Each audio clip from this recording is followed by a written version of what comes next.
Hello friends, नमस्कार, सत श्री अकाल, आदाब। मैं ललित धानावत स्वागत करता हूं आप सभी का मेरे YouTube channel GK with Lalit Dhanawat sir. और आज की हमारी परिचर्चा हिडन पार्ट ऑफ हिस्ट्री में एक विशेष परिचर्चा पर, और वो परिचर्चा हमारी लॉर्ड हॉर्डिंग बम कांड एक रहस्य है। जी हाँ फ्रेंड्स, लॉर्ड हॉर्डिंग बमकांड जो कि इतिहास के अंदर 23 दिसंबर 1912 की जो घटना मानी जाती है, इस लॉर्ड हॉर्डिंग बमकांड में मैं आपको उन रहस्यों को उजागर करूंगा जिसको लेकर के आज तक वो रहस्य हमें जर्नल रूप से पता नहीं होते हैं, क्योंकि वो इतिहास में हमें ना तो पढ़ाए गए हैं, ना ही हमें कहीं पढ़ने में मिलते हैं। वो घटनाक्रम या लॉर्ड हॉर्डिंग बमकांड की जो सच्चाई है वो आज के इस टॉपिक में हमारी उजागर होने वाली है। इसलिए आप शुरू से लेकर के और एंड तक मेरे साथ इस वीडियो क्लास के अंदर बने रहना, और आप देखना एक एक फैक्ट्स की स्थिति उन पर हम चर्चा करेंगे कि एक ऐसा केस जिसकी कड़ियां जिसकी कड़ियां जो हैं अंग्रेज सरकार ने पूरा दम, पूरी ताकत अपनी लगा ली, और इसमें एक भी अभियुक्त पर, एक मानिए एक भी जो क्रांतिकारी जो हमारा था, उन क्रांतिकारियों में एक भी क्रांतिकारी पर अपने भारत में जो उस समय अंग्रेज सरकार थी वो मुकदमा नहीं चला पाई।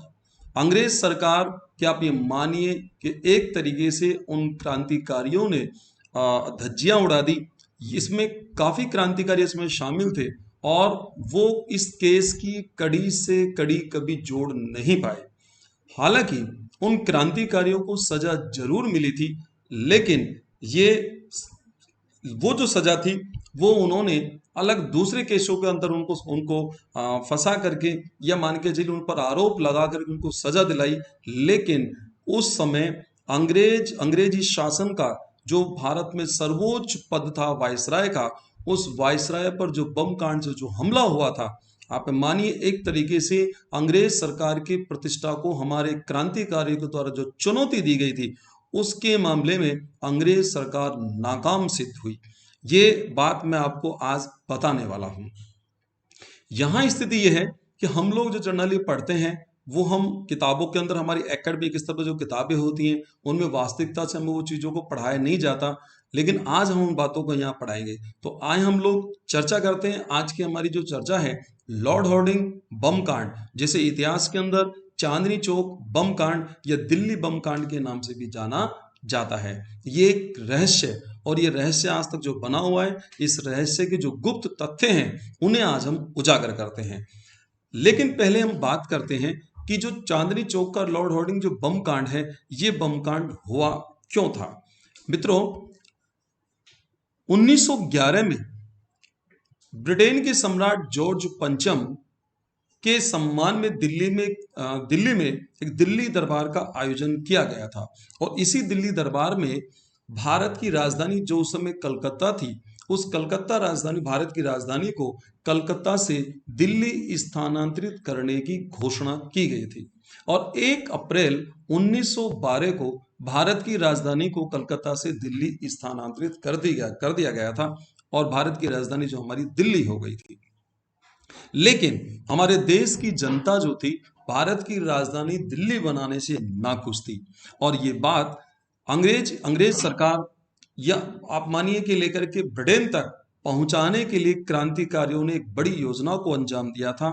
और वो योजना जो थी, उस योजना के वही योजना जो है चांदनी चौक बम कांड, या आप कह सकते हैं लॉर्ड हॉर्डिंग बम कांड या दिल्ली बम कांड के नाम से जानी जाती है। इस योजना को अंजाम देने वाले जो महान क्रांतिकारी थे वो थे रास बिहारी बोस। आज तक हमें इतिहास में जनरल ये पढ़ाया जाता है कि लॉर्ड हॉर्डिंग पर जो बम फेंका गया था वो रासबेरी बोस के द्वारा फेंका गया था। लेकिन मैं आपको आज यह बताऊंगा कि इस बम कांड में जो बम फेंकने का जो काम हुआ था, बम फेंकने की जो घटनाक्रम था, उसकी पूरी घटनाक्रम की कड़ी से कड़ी मैं आपको जोड़ के बताऊंगा कि किस प्रकार से बम दिल्ली तक पहुंचा, और उसके वास्तव में उस पर बम फेंकने वाले कौन थे। लॉर्ड होर्डिंग पर जो 23 दिसंबर 1912 को जो बम फेंकने का काम किया गया था, उसकी जिम्मेदारी पहली बार जो सौंपी गई थी, वो सौंपी गई थी राजस्थान के मेवाड़ क्षेत्र यानी कि भीलवाड़ा जिले से केसरी सिंह बारेट का नाम आप सभी जानते हैं, पूरे देश की जनता जानती है, विश्व विख्यात उनका नाम रहा है। ठाकुर केसर सिंह बारेट, जिनका पूरा परिवार क्रांतिकारी था। ठाकुर केसर सिंह बारेट स्वयं क्रांतिकारी थे। उनके छोटे भाई जोरावर सिंह बारेट क्रांतिकारी थे। और प्रताप सिंह बारेट, जो इस समय स्क्रीन पर आप उनका फोटो देख रहे हैं, ये उनके सुपुत्र रहे हैं, जो कि बहुत युवा अवस्था में शहीद हो गए थे। ये क्रांतिकारी थे। ठाकुर केसर सिंह बारेट के जो दामाद थे, ईश्वरदान आसिया, वो भी क्रांतिकारी थे। ये एक ऐसा क्रांतिकारी परिवार था जिसका बच्चा बच्चा, जिसमें पूरे क्रांतिकारी थे, जिन्होंने देश की तन और मन से बहुत सेवा की थी। अपना बलिदान जो है देश की आजादी के अंदर किया था। ऐसा उदाहरण, ऐसे परिवार के उदाहरण हमें इतिहास में हमें थोड़े कम यहाँ मिलते नजर आते हैं। तो पहली जो जिम्मेदारी लॉर्ड होर्डिंग पर बम फेंकने की जो फेंकी गई थी, वो माफ कीजिएगा, जो सौंपी गई थी, वो सौंपी गई थी प्रताप सिंह बारेट को। लेकिन लॉर्ड होर्डिंग पर जो बम फेंकने का काम किया था, वो काम किया था ठाकुर केसरी सिंह बारेट के जो छोटे भाई हैं, जोरावर सिंह बारेट के द्वारा किया गया था। जी हाँ मित्रों, ये तथ्य जो होता है वो सबके सामने उजागर नहीं है। वो जनरल ये मानते हैं कि रास बिहारी बोस के द्वारा बम फेंका गया था, लेकिन बम फेंकने का जो काम किया था वो जोरावर सिंह बारेट ने किया था। हम आज हमारी चर्चा में हम ये देखेंगे, पूरा डिटेल देखेंगे लेकर के, कि किस प्रकार से वो बम फेंकने का जो योजना है, उस बम फेंकने की योजना को अंजाम दिया गया था। इस अंजाम में जो मुख्य भूमिका निभा रहे थे, जोरावर सिंह बारेट और उनके भतीजे प्रताप सिंह बारेट की मुख्य भूमिका रही थी। यहां हम देखते हैं लेकर के, इसके जो प्रमाण हमें मिलते हैं, हम जो आधार बताते हैं कि जोरावर सिंह बारेट ने ही जो बम फेंका था, वो हमारे जो बयान आते हैं, कुंवर प्रताप सिंह बारेट के जो मित्र है रामनारायण चौधरी और प्रोफेसर चिंतामणि शुक्ल, डॉक्टर अवधेश कुमार शुक्ल और केसरी सिंह बारेट की पौत्री जो हैं श्रीमती राजलक्ष्मी, उनके अनुसार ये सिद्ध होता है, उनके बयानों के आधार पर सिद्ध होता है कि इन पर बम फेंकने का जो काम किया था वो जोरावर सिंह बारेट के द्वारा किया गया था। चाचा भतीजे की इस योजना को जो अंजाम देना था, वो क्या था, उसकी चर्चा पहले मैं आपके पास करता हूं। बम फेंकने का जो काम पहले प्रताप सिंह बारेट के पास जो सौंपा गया था, इस प्रताप सिंह बारेट ने महीनों तक बम फेंकने की प्रैक्टिस जो है, जो निशाना साधने का काम जो पत्थर पर किया था। लेकिन अंततः ये तय हुआ बाद में, क्योंकि प्रताप सिंह बारेट जो हैं, उनका जो कद था वो थोड़ा छोटा था, और ये महसूस किया गया उस समय कि भीड़ चूंकि उस समय रहेगी, चूंकि 23 दिसंबर 1912 को लॉर्ड होर्डिंग का जुलूस निकलना था, और चूंकि भीड़ होगी, और भीड़ के अंदर ये माना गया कि प्रताप सिंह बारेट ऐसा ना हो कि वो छोटे पड़ जाएं और उनके हाथ से जो जब बम फेंका जाए तो वो अपने लक्ष्य को भेद ना सके। इसलिए उस समय इसको परिवर्तन किया गया, और परिवर्तन करके ये जो जिम्मेदारी है वो जोरावर सिंह बारेट को सौंपी गई।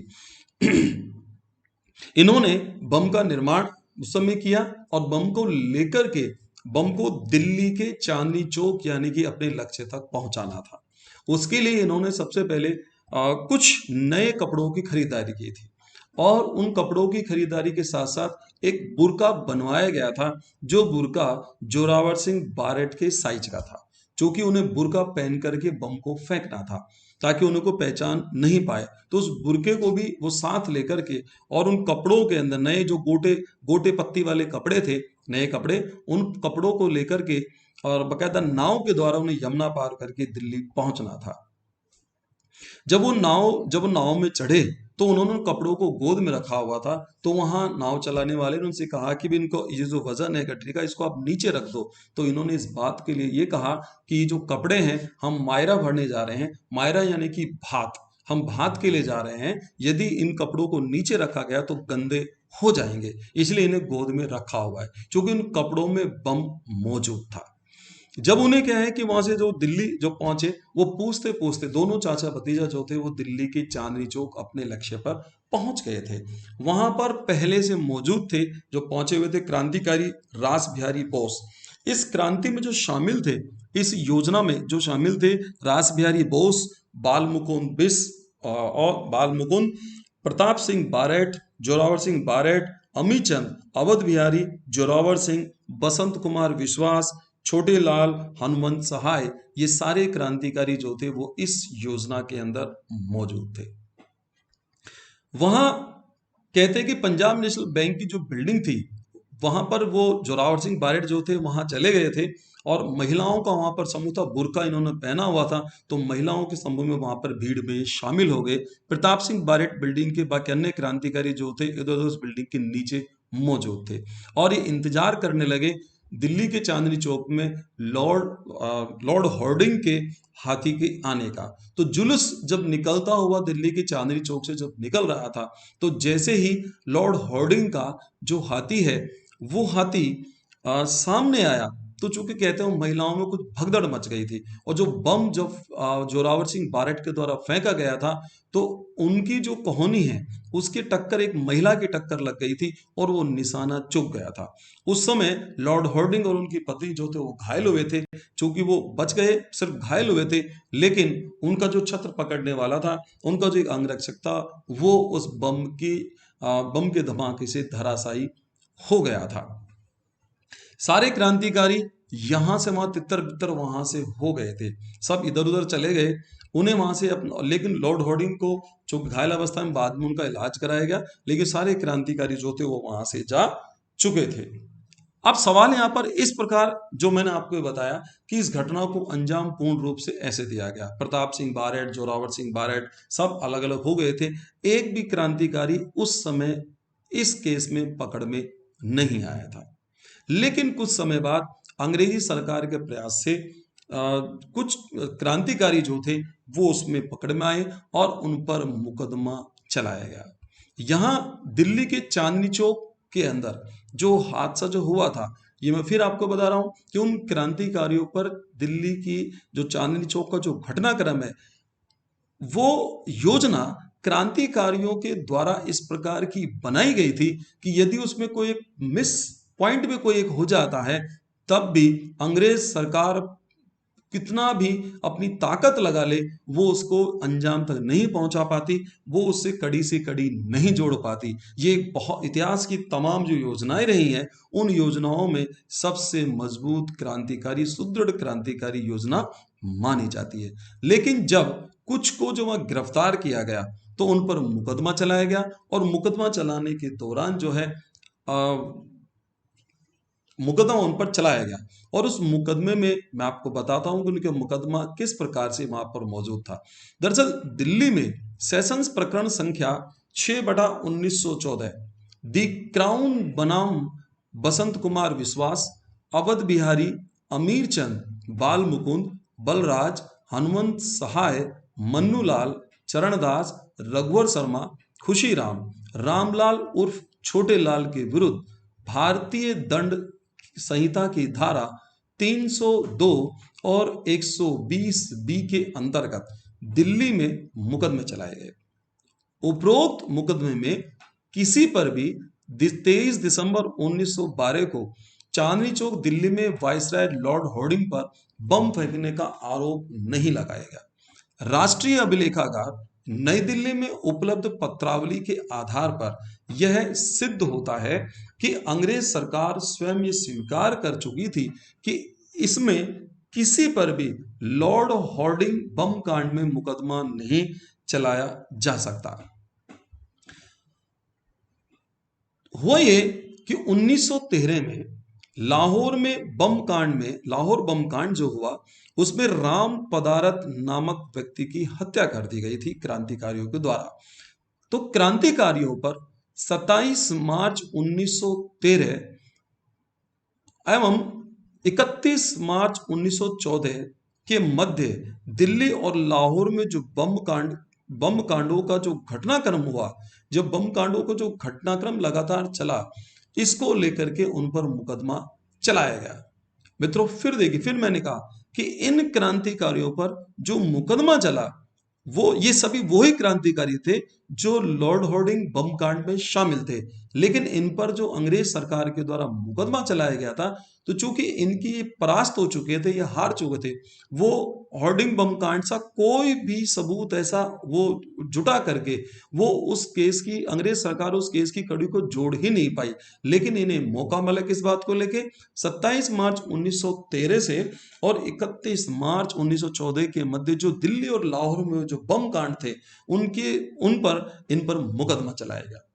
अपर सेशंस जो न्यायाधीश हैं एम हैरिसंस ने 5 अक्टूबर 1914 को उक्त मुकदमे में अपना निर्णय सुनाया था और स्वयं न्यायाधीश ने इस निर्णय में लिखा था,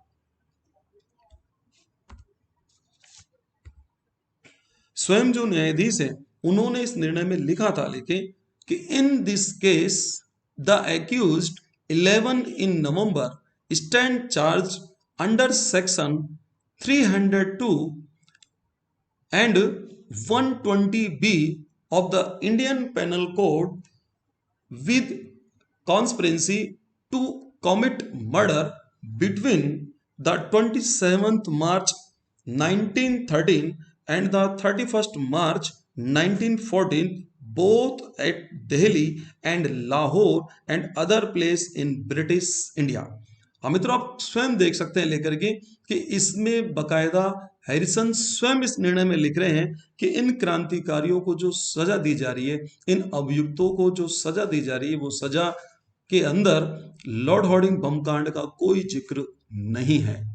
और जिक्र इसलिए क्योंकि इतिहास में जो आज तक आपने ये तो पढ़ा है कि लॉर्ड हार्डिंग बम कांड हुआ था, लेकिन अब तक आपने ये नहीं पढ़ा लेकर के कि इस केस में क्या बात रही और इनको सजा की स्थिति क्या रही। तो यहाँ जो कहा जा रहा है, इन पर मुकदमे जो इंडियन पेनल कोड जो है 302 और 120B के तहत जो मुकदमे चले, तो उसमें 27 मार्च 1913 से 31 मार्च 1914 के मध्य दिल्ली व लाहौर के बम कांडों को लेकर के चले थे। यहां इन क्रांतिकारियों में किस किस को कौन सी सजा दी गई उसके बारे में मैं डिटेल में आपको यहां पर बता रहा हूं। मास्टर अमीर चंद जो थे, इन पर यह आरोप लगाया गया। अब आप देखेंगे कि इन पर क्या क्या आरोप लगाया गया। इन पर आरोप लगाया गया कि बम रखना, बम रखकर राम पदारथ की हत्या करना, जिसमें इन्हें आजीवन काला पानी की सजा जो है वो दी गई और हाई कोर्ट ने जो है इन्हें फांसी की सजा दी। उसके बाद श्री अवध बिहारी पर हम देखते हैं, लेकिन आरोप किया ये समिति सदस्य बम रखने का निर्देश देना, साहित्य प्रकाशन और पोजीशन मैनुअल रखना, बसंत कुमार से कार्य कराना, इन्हें फांसी की सजा दी गई। श्री बसंत कुमार जो विश्वास थे, इसमें क्रांति के लिए दरअसल एक क्रांतिकारियों को प्रशिक्षण देना, यूरोपियन जो थे उनको एकदम ग्रुप में, उनको समूह में मौत के घाट उतारने की प्रेरणा इन्होंने उन क्रांतिकारियों को दी और इनके घर पर योजनाओं का निर्माण हुआ और बम की जो टोपी जो थी वो इनके कब्जे से बरामद मानी जाती है। तो इन्हें जो सजा हुई वो फांसी की सजा हुई। जो श्री बाल मुकुंद थे, उन्हें ये समिति सदस्य और इनको जो है बम अपने कब्जे में रखने का आरोपी माना गया। लाहौर बम कांड की योजना में ऐसा कहा गया कि शामिल है और इन्हें फांसी की सजा दी गई। इसके अलावा हनुमंत सहाय जो है, इन पर आरोप जो लगा, इनके बारे में यह माना गया लेकर के कि इनको जो आजीवन काला पानी की सजा इन्हें दी गई। बलराज पर हत्या षड्यंत्र करने की बात है तो काले पानी की सजा इनको मिली। छोटेलाल उर्फ रामलाल पर जो है इन्हें आरोप मुक्त किया गया। चरणदास को आरोप मुक्त किया गया। मन्नूलाल आरोप मुक्त हुए, रघुवर शर्मा आरोप मुक्त हुए और खुशीराम जो है ये आरोप मुक्त हुए। प्रताप सिंह बारेठ और जोरावर सिंह बारेठ जो थे वो वहां से भाग निकले थे। इनमें 7 मई 1915 को जो पुरानी दिल्ली में बहादुर शाह जफर जो रोड पर दिल्ली गेट के आगे स्थित जो वर्तमान जो खूनी दरवाजा है उसके पास जेल में जो अमीचंद, अवध बिहारी और बाल मुकुंद को फांसी की सजा दी गई थी। आज जहां वो जेल जो थी वहां से उसके नामो निशान इतने मिट गए क्योंकि वहां पर आज वर्तमान में मौलाना आजाद मेडिकल कॉलेज का निर्माण कर दिया गया है। 10 मई 1915 को बसंत कुमार विश्वास को अंबाला जेल में फांसी दे दी गई।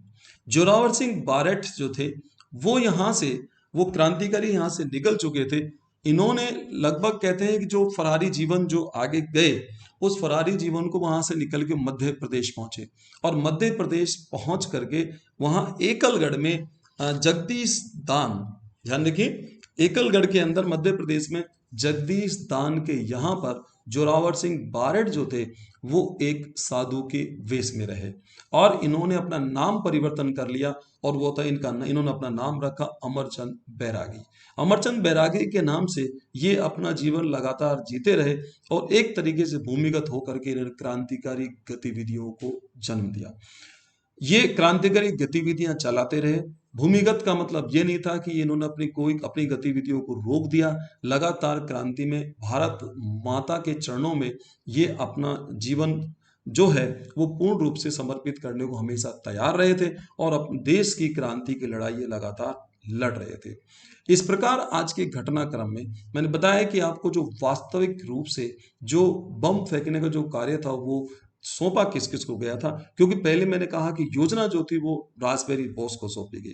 लेकिन मित्रों, रासबिहारी बोस जो हैं, चूंकि अपने जो शरीर में थोड़े भारी थे, डील डोल में थोड़े भारी थे, इसलिए उन्हें फेंकने में संकट आ सकता था। जो प्रताप सिंह बारठ है, उन्होंने बाकायदा लेकर के इस बात को कहा कि उन्हें जो रोका गया, उनकी कद जो था वो छोटा होने के कारण उन्हें रोका गया, और एक अच्छी स्थिति में जो थे वो दिया गया। तो वो जोरावर सिंह बारठ ने जो है यह कार्य जो अपनी संपन्न उसको किया। लेकिन हम यहाँ ये कह सकते हैं कि होर्डिंग का थोड़ा सौभाग्य रहा और वो थोड़ा बच गए। प्रताप सिंह बारठ जो थे उन्हें गिरफ्तार कर लिया गया। बरेली जेल के अंदर उन्हें बहुत ज्यादा टॉर्चर किया गया। और मित्रों, ध्यान रखिए, प्रताप सिंह बारठ जो थे मात्र 22 साल की उम्र के अंदर जो स्थिति इस उम्र में कम लेकिन महान क्रांतिकारी की जो थी, जब प्रताप सिंह बारठ से जब अंग्रेज अफसर बाकायदा ये कह रहे थे कि तुम्हें शर्म नहीं आती कि तुम्हारी माँ रो रही है, तुम अपनी माँ की क्या सेवा करना नहीं चाहते, तो प्रताप सिंह बारठ ने ये कहा था कि मेरी माँ रोए तो रोए लेकिन भारत माँ ना रोए।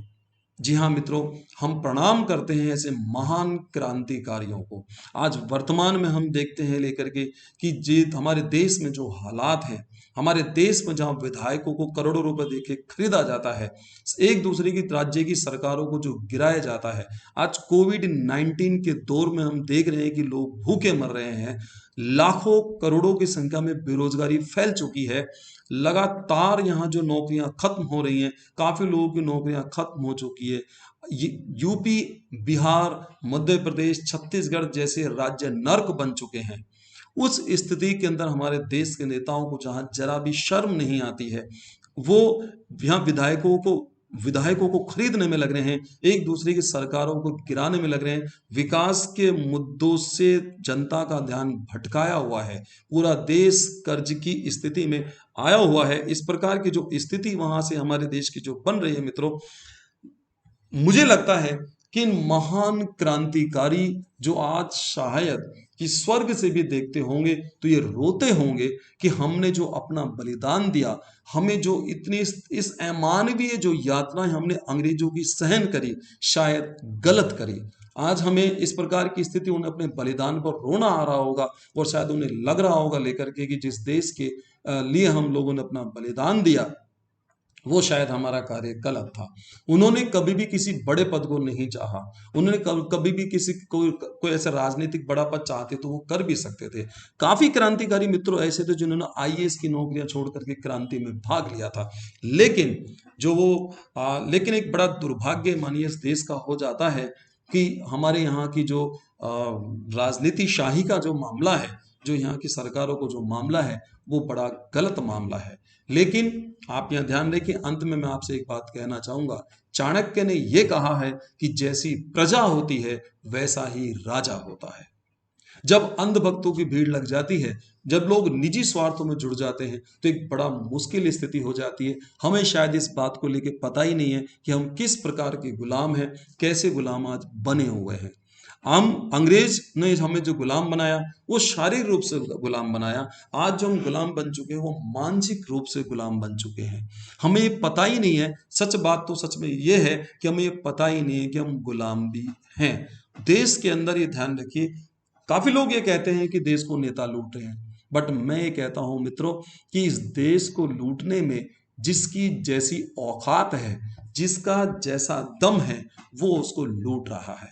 एक आम आदमी, लोकल आदमी ट्रेन में फ्री चलता है, उसके पास पैसे होने के बावजूद वो ट्रेन का टिकट नहीं लेता है। मात्र 10-10 रुपए का टिकट वो नहीं लेते हैं। इसका मतलब उनकी औकात 10 रुपए के हिसाब से इस देश को लूटने की है। प्रधानमंत्री की औकात या मुख्यमंत्री की औकात, ये बड़े पदों पर बैठे औकात ज्यादा होती है तो उस देश को लूटते हैं। सब लूटने में लग रहे हैं। यहाँ एक बड़ा विचित्र है और वो समझ नहीं पा रहे लेकर के आगे जाके होने वाली स्थिति कितनी भयावह है। आज की परिचर्चा जो मेरी रही थी लेकर के, वो हिडन पार्ट ऑफ हिस्ट्री के अंदर आपको जानकारी है इस बात की कि मैं इतिहास के उन अनछुए पहलुओं को, उन अनछुए तथ्यों को उजागर करता हूं जो आज की जनरेशन या के के सामने बिल्कुल नहीं होते हैं। हमें पता ही उनके बारे में नहीं होता है या सदियों से उनको छिपा करके रखा गया है। अग्रिम किसी अगली किसी चर्चा में हम फिर किसी नए बिंदु पर बात करेंगे। तब तक के लिए मुझे आप इजाजत दीजिए। आपके दोस्त, आपके हमदम, आपके हमरा ललित धानावत को नमस्कार। जय हिंद।